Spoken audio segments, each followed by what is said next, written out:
Hi, I'm Ken Scott, and I absolutely believe that it's important to integrate technology into the classroom.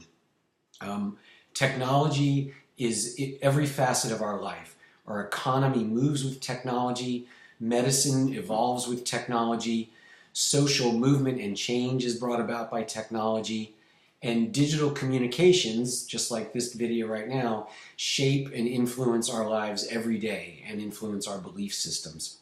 So for any educator to doubt that they should try to implement technology into their curriculum, both as a subject to teach itself and as a tool to teach other curriculums, to doubt that you should use it is almost, in my opinion, to toy with shirking sort of the very essence of the responsibility of an educator, which is to empower the learner to achieve their full potential.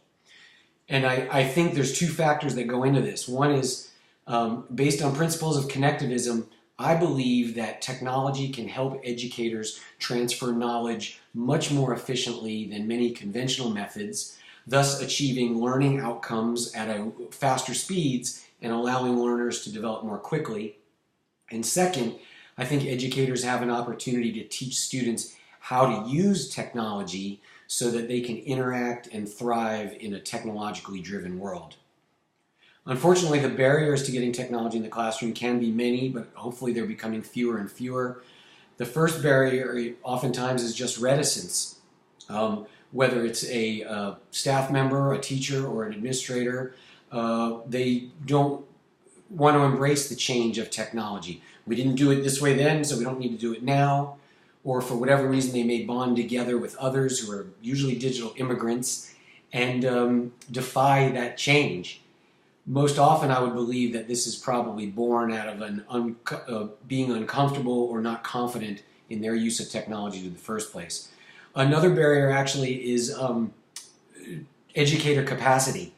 Some educators are overwhelmed by the amount of technology they have to choose from, trying to decide what's right for their curriculum. They don't even know where to start, and they don't have the time or the training to learn or know how to use the technology.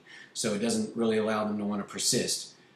Oftentimes the biggest barrier is probably economic. Without proper funding, schools can't get the hardware or software they need, and even on an individual basis, students' families may not be able to afford the appropriate technology for their particular child to take to school. Hopefully, as they invest in this, they also don't get caught up in the fact that technology can exponentially change, and a heavy investment in whatever you purchase can be null and void in just a couple of years. Fortunately, I think with the recognition that technology is more and more an imperative in our educational system, hopefully we're seeing more public and private funding, corporate sponsorships, and support programs to make sure that technology can be implemented. I'm a big believer in the principles of connectivism. I think that by achieving more efficient teaching and achieving learning outcomes at greater speeds, we can increase the overall volume of distributed and evolving knowledge more quickly and actually advance societally speaking. So I'm all for the integration of technology into the classroom.